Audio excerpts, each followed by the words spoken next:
Yeah.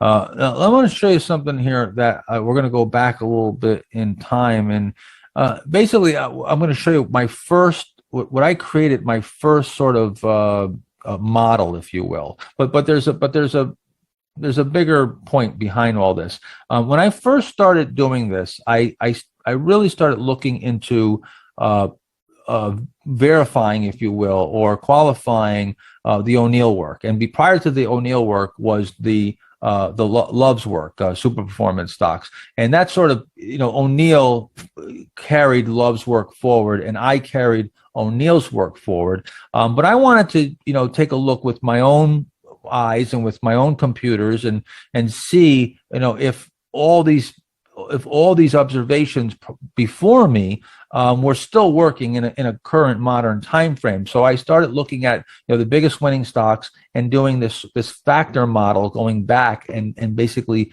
back testing a factor model. And what I found is that the big moving stocks, prior to them, before they made their big move, almost every single one of them was above the 200-day moving average, and the 200-day moving average was in an uptrend. Almost all of them, 96% of them, were above the 50-day moving average for the majority of the move. Almost 100% of them, 95%, had a pretty small float. If you went back to the 1960s and 70s, when Love was doing the work on studying the big winners, it was about 10 million. You fast forward into the 80s and the 90s, it was about 20 million. And then you moved another decade or so forward, and it was 25, 30 million. So it didn't really increase that much. There were still relatively small companies as far as the float or the shares outstanding. Almost all of them showed some type of earnings acceleration, and certainly this is something that you've heard probably many times if you've studied O'Neill's work, that you saw some type of earnings acceleration in the prior quarters. And this is really interesting too, is that almost all of them started their big move off of a correction. So I started viewing corrections as really just this great opportunity, because 96% of big winning stocks start their move off of a correction. And finally, upwards of 95% had some type of catalyst. And this is, again, would go back to, O'Neill type can slim, which would be the N in the can slim would be some maybe new product, new service, positive change in the industry. So this was sort of my first model, if you will. I wanted my stocks to meet this criteria. And I just decided, I said to myself, this is basically everything is 95% or better.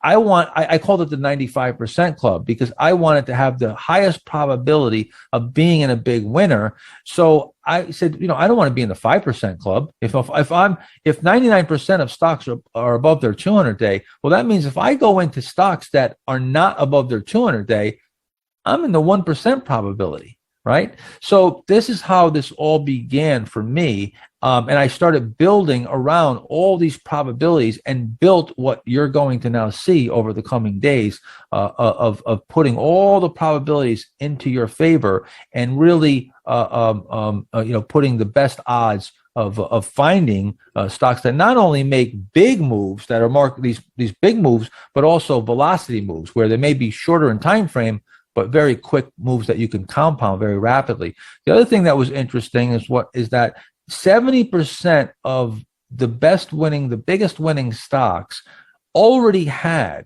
earnings on the table of 20% or better in the most recent quarter or a couple quarters prior. So you didn't have to guess. You didn't have to go and buy stocks that had crappy fundamentals, because most of the time they were already on the table. And the absolute most interesting thing, going all the way back to what David was saying earlier about, these names are very often names that you haven't heard of yet. Like right now, everybody knows Amazon. But when I was buying Amazon in 1997, nobody even really heard of them. And the people that did hear of them hated them. Amazon was thought of as a company that was never going to make money. As a matter of fact, during that period, the prevailing word on Wall Street was that nobody would ever make money on the internet. And at the time, there was only one industry that was making money on the internet, and that was pornography. They had porn sites that people would pay for. And here's the funny thing. They said no one ever make money except pornography, and now everybody's making money, and pornography is free on the internet. So they completely wrong. They got it completely wrong. But the stock did not get it wrong. The stock was coming out of a base, hitting new high ground, and went on to make an 80,000% move over the subsequent years. 80% of the biggest winning stocks were IPOs within the previous 8 to 10 years. Now that's a pretty young company. You can go back and look at, Macy's was, founded in 1800 and something. You go back, Coca-Cola has been around since the early 1900s. A company that's only been around for a couple of years, or even 8 or 10 years, is a relatively new company. Now that doesn't mean it's necessarily a new company. We can have, by the time Krispy Kreme went public, it was around for, I don't know how many years prior, but 50, 60, 80 years, whatever it was. I don't know exactly, but you have companies that have been around for a long time, but the IPO, I'm talking about the life of it being public, is within 8 to 10 years. So you want to look for those newer names. And finally, the groups, and this was really, really interesting. And one of the reasons why I sort of shy away from a lot of these areas, like the cyclical areas, only under certain conditions, gold, steels, paper, stocks like that. They weren't part of the biggest movers as far as the majority of stocks came from consumer retail, technology, computer related, biotech, drugs, medical, leisure, entertainment. 70% to 75% of all the biggest winners were in those 4 or 5 areas.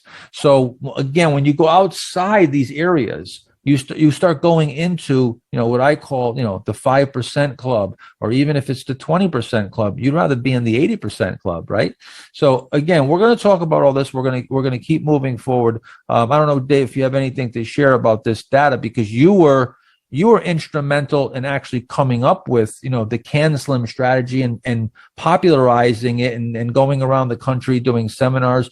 Incidentally, I want to point out, some of you already know this, but I went to a seminar like this and saw David Ryan, 30 years ago. I was sitting in a room and I was listening just like you're listening to us now. So first of all, it's a great honor and pleasure for me to be presenting with David. We've been doing this for a number of years now, but it's really just a beautiful thing that, how we've, moved forward from being taught. David was taught by O'Neill. I was taught by both of them. And now we're teaching people, and it's just carrying forward. And I love this, this lineage that we've created and keep moving it forward. So that's another reason I like to do this. But Dave, a lot of these things, you're in touch with these studies more than anybody.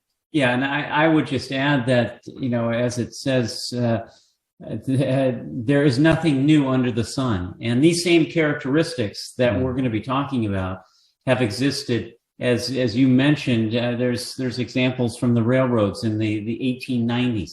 They have the exact same characteristics as the stocks today that are having the great moves. And it's not going to change. These characteristics are not going to change unless there is such burdensome tax implications of raising taxes that new companies aren't formed anymore. But as long as we have a system that rewards entrepreneurship and innovation, these companies will continue to have these fundamental characteristics, and then in turn be rewarded in these technical characteristics of stocks that are in great, strong uptrends. Yeah, the same exact thing. I went back and I looked at Coca-Cola and companies that in the 1920s and 30s, and you know what they look like? Coca-Cola looked like Monster Beverage. The technicals were going through the exact same thing as you see today with in the modern day time frame, nothing different. And the earnings were just these huge, enormous, 500% in a quarter, just like you'd see in some of these, these new growth companies. It was a cutting edge growth company at the time. So nothing has changed. That's probably, I mean, Dave, how many times do we hear, it's different this time? I mean, Jesse Livermore talked about hearing this in the 1920s and 30s. So we've been hearing this over and over, and it's different this time. It doesn't work anymore. No, this is what we're going to be talking about for these subsequent days.